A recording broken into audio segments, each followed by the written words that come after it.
Halo teman-teman semua, berjumpa kembali dengan saya Dr. Andri. Dan hari ini kita mau berbincang santai sambil melihat anak-anak main bulu tangkis juga, terkait dengan banyaknya pasien tuh masih sering salah paham ya ketika mereka datang berobat ke psikiater. Terkadang mereka mengharapkan mungkin segera ada perbaikan ya. Tidak salah sih, apalagi karena kondisi yang sudah lama menderita ya, pastinya kepingin kalau bisa kan segera membaik tentunya.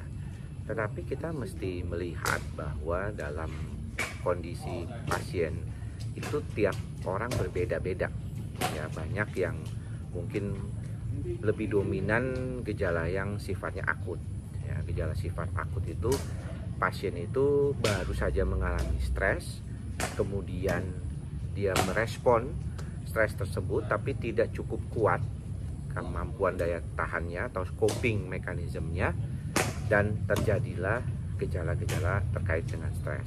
Bisa juga gejala itu berkaitan dengan gejala fisik yang kita sebut psikosomatik.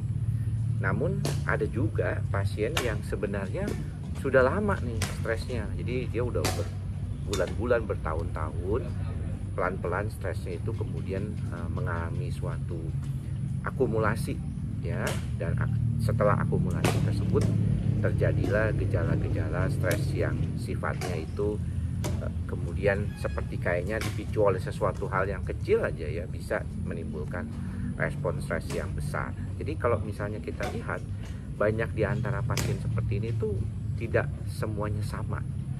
Maka daripada itu banyak kasus-kasus gejala gangguan kecemasan psikosomatik yang datang ke praktek klinik itu belum tentu sama cepat baiknya ya. Nah, ini kita belum bicara tentang masalah kepribadian nih, karena kalau kita berbicara tentang masalah kepribadian itu jauh lebih rumit lagi ya, karena banyak di antara pasien cemas itu kan juga punya kepribadian yang secara umum tuh memudahkan dia mengalami gejala cemas ya, seperti kayak orangnya perfeksionis, mau punya buru-buru, terus apa-apa sebenarnya pengen cepet-cepet gitu ya. Itu sebenarnya sesuatu hal yang makin lama makin banyak membuat problem kecemasan gitu ya, baik dengan adanya pemicu ataupun tidak adanya pemicu ya. Nah, makanya kalau dilihat ya, saya melihat banyak orang tuh masih sering salah paham tentang pengobatan gangguan kecemasan ini gitu ya. Ada yang sangat yang bilang katanya nggak boleh sama sekali pakai obat gitu ya, nanti obat bikin ketergantungan ya. Pokoknya harusnya jaga diri sendiri, jaga pribadinya, pola makan dan pola hidupnya diubah gitu ya. Tetapi orang nggak menyadari bahwa hal seperti itu tuh tidak mudah ya, tidak mudah ya, dan itu bukan sesuatu hal yang seperti gampang membalikan telapak tangan aja ya. Apapun juga kalau telapak tangannya lagi mengalami luka atau kesleo aja juga susah kan ya. Jadi artinya ini kan lagi sakit, kondisinya lagi tidak memungkinkan bahwa untuk mengatasi atau coping mekanismenya itu bisa membantu diri dia lebih baik segera ya, dalam artian ini.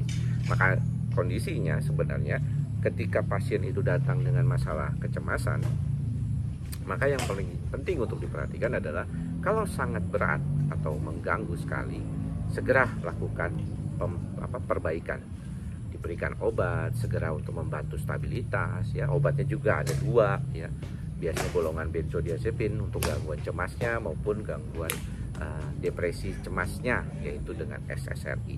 Kemarin waktu di WASAD, di World Association for Stress Related and Anxiety Disorder, saya berbicara di depan di Munich, Jerman.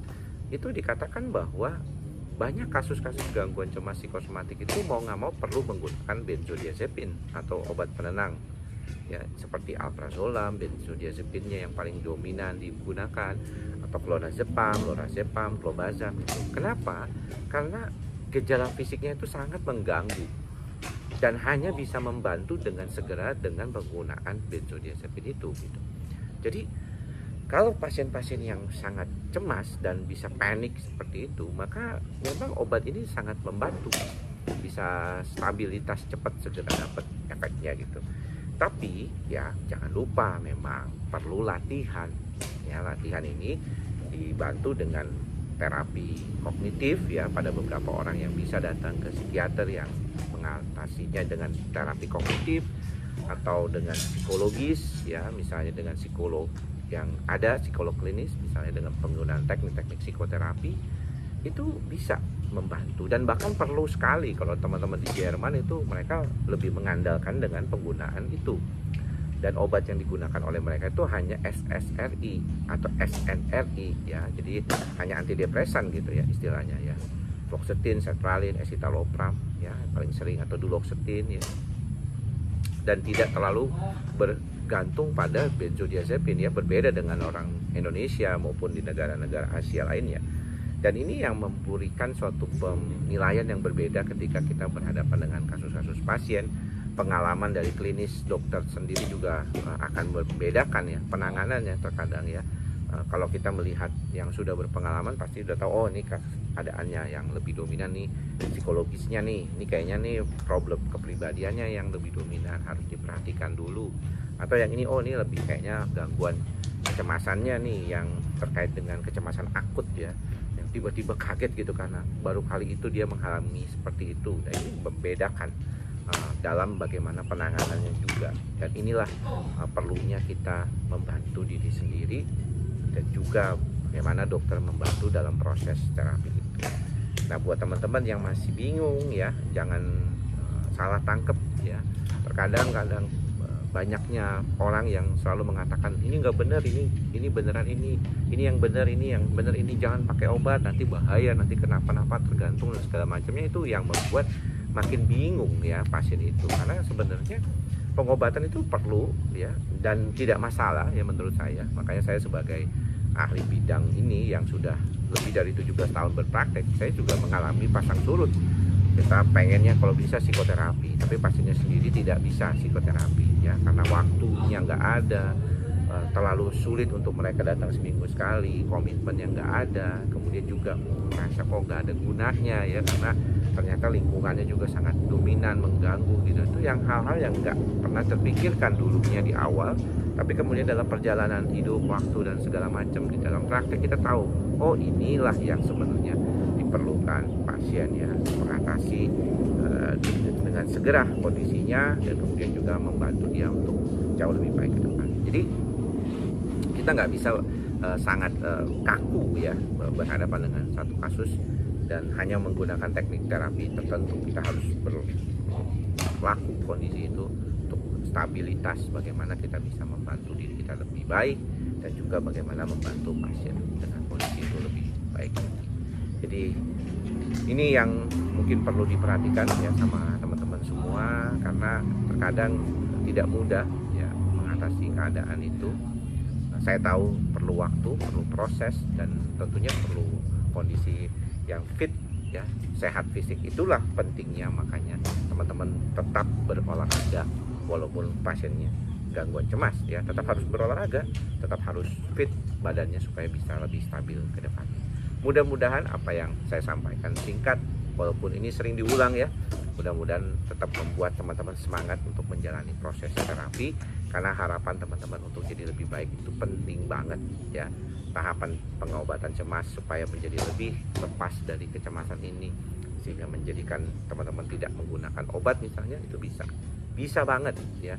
Kalau misalnya teman-teman mau usaha untuk mengatasi sistem saraf pusat teman-teman yang terlalu aktif berpikir, makanya kombinasi obat dan psikoterapi sebenarnya sangat penting. Teman-teman harus belajar dari sekarang bagaimana mengatasi pikiran negatif. Nggak boleh menyerah ya. Jangan bilang, aduh aku nggak bisa, pikiranku selalu negatif. Nggak boleh ya, harus benar-benar berada pada situasi yang baik. Mudah-mudahan bermanfaat. Sampai bertemu lagi di lain kesempatan. Salam sehat jiwa, salam ikhlas, sabar dan sadar. Semoga semua makhluk berbahagia. Bye.